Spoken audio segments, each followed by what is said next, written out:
Hello and welcome back to the channel. Today we are here for the first in time on the channel game of The Man Who Would Be King, and I'm teaching the game to my partner son, and we have the debut of the freshly painted British 4 unit 3 of regular infantry and 1 naval patrol, and 6 unit of Zulu, 3 married and 3 unmarried Zulu squads. The black shields are the unmarried, and the colored one are the married regiment of Zulu. We played the very first scenario, just passing by, just to see the rules and the game. So now we're proceeding to deploy and then start the game. Here, this is my African table, maybe not properly a savannah table, but it's quite nice table indeed. So back in a sec. So we have deployed the 24th regiment here with the Queen's color and the regimental color, Major Higgins, which roll a bottle, so he is drunker, or every time he wanted to move or rally need to test an 8 or a 6, depend how much whiskey he has drunk. The naval patrol, Captain Sailor Steady, in the middle Captain Courtney, weakling and 6 of discipline, 5 for the sailors and 4 for the unit of the major, but is drunk, and finally the unit of the Sergeant Brown, 5 up of discipline and no modifier or trait.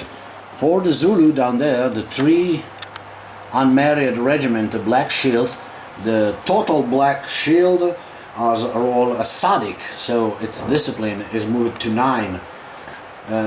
In the middle, weakling with discipline 5, and the other one is a fine mustache, discipline 9. Then the veterans, and the orange shield here is Jolly Sport plus 2 inches when they move it to double. It is brave, remove every pin marker, and then no special rule for the 3 married regiment. They have 4, 4 and 5 discipline respectively. So that it is a quick recap at the end of the first turn. All the Zulus has moved forward. Only 1 unit remain where they are because they failed their test, so they jump forward towards my British, and my British bravely stay where they are. Failed, only them has moved at the double and take a better position. And that's it for the first turn, a very quick one. So moving into the second turn, I'm back in the sec for a quick recap. And also the second turn is gone. All the Zulu is come across the river and the vegetation, and this one receive a fire from the surgeon squad and been pinned, while the unit of the leader, the very leader, take 2 casualty but pass easily its morale. And that's it for the second turn. Moving into the third turn, while this unit here fail again to activate, and the major, despite being drunk, successfully skirmish forward and shoot at the incoming Zulu. Zulu pinned remain where they are. The rest of its force advance, and they bravely advance, but they receive fire from this 2 units here, which roll very well and kill 10 of them, and they are destroyed, and they move finally forward, and they stay where they are because they failed to skirmish off, and that's it. Zulu are closing in this turn, and despite the fire from the naval brigade and the infantry led by Captain Courtney, which killed 4 and 4, both the veteran, the married Himpy pass their morale, and now they're ready to charge the British. The unmarried unit are into the woods, the scrub land down there, and ready to also charge someone. This unit has moved forward, but they now have to test, and they have leadership 9, and they are moving forward at double. So the sergeant ordered a close order for his squad, while the major, too drunk to get any good idea, stay where they are and fail to do anything. And now moving into a crucial turn for the Zulu. At the moment there are 10 Zulu left in the unit, so what unit hit on 5, they are veteran, so better discipline rather than fierce that the Amer regiment are. So hitting on 5, so 3 kill for the Zulu and just 2 for the British, which lose this melee. And now both have to test and remove the casualty. They safely retreat, remaining 1 inches from both the friendly unit and from the enemy. Both the unit pass their morale. Now it's time for this unit to try to charge Captain Kearney. Captain Kearney surely is a very lucky boy, because with a discipline of 5 they fail to activate with a 4. They fail to activate with a 9. They activate successfully, but they are in the slaughter area of a unit in close order.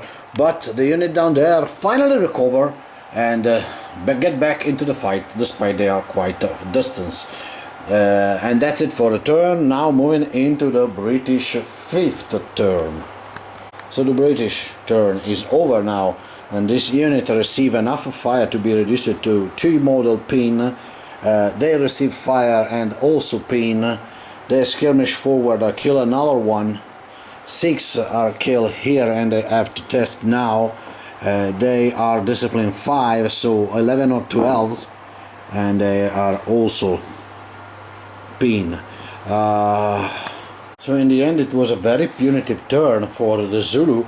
They are in a crucial spot at the moment, because it's just the 5th turn and their forces are depleted. The 2-9 on the discipline was very frustrating for my son, but he decided to take the Zulu, so it is what it is.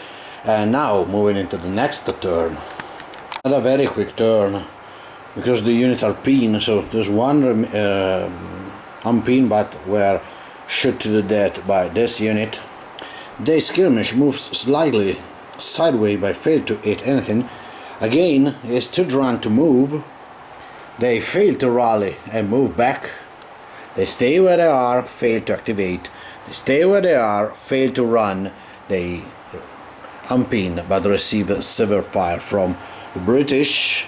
And now moving into the 7th turn for the British. It's time to move now and left someone back to support the advance. Interesting turn here. The naval patrollers move forward because they failed again and retreat.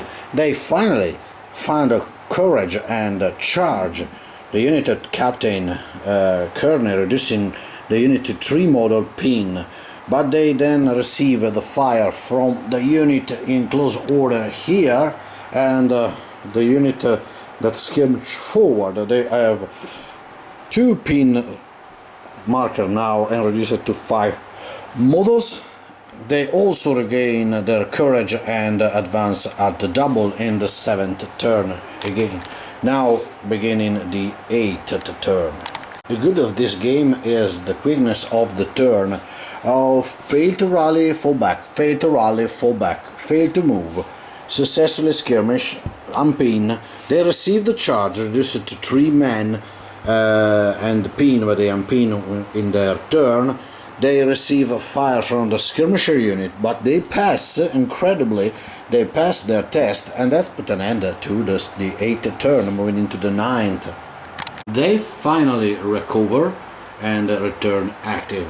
They successfully move forward skirmishing, but fail to hit anything. They fail and move fall back into the scrubland. They receive 2 casualty from this unit and have to test. And this time with 10 is not sufficient. They are pin, and they move forward at the double. I do not test for them. How is drunk? Is lightly drunk, but failed to move, and that's it. Let's put an end to the turn. Maybe, just maybe, he's finished the whiskey, and for the second turn consecutively, he moved no, he failed in the next turn, but now he moved at the double and moved 10 inches forward. They failed to eat anything. They kill one there, and they take the second pin, but they fail to eat anything, and that's it for the turn. They again fall back because they cannot roll more than a 9, and into the 10th turn. 11th turn is over, and the Zulu gently concede because they roll a double 1 to the last casualty and routed. They fail to unpin again. They definitely, their leader has finished the whiskey and recovered his head and move again at the double. He has 3 turns to exit, but the sheer number of casualties inflicted to the Zulu grant a victory to the British, because the Zulu lost 5 units on 6. Here the would remain charge, 1 casualty per part. Then into the British turn they score 3 hit, 1 6 and 2 5, and finish off the remaining Zulu, and that's it. I can still try to move there in the next 3 turn, but essentially is a British victory. So for now it's enough. The game it's over, and the first game recorded. It was quite fun. I have a couple of games before, maybe 3 or 4 in reality, with unpainted miniatures, so I do not film it. But as a debut on the channel, a British victory. Previously the Zulu mostly overcome the men of Her Majesty Queen Victoria. It's a very fun game. It's a fun as Lion Rampant is. It's quite sound different, but not so many different from the medieval game. It's a very fun one, and a debut also for my table, which I really love. And that's it for now. Thank you for watching. It was a quick video, but I'll back with many other later on, maybe with other forces. I'm projecting something new, because this one is a really fun one, and if I have someone to play with as my son, it will be very satisfying. Thank you for watching again. Bye bye, and happy wargaming.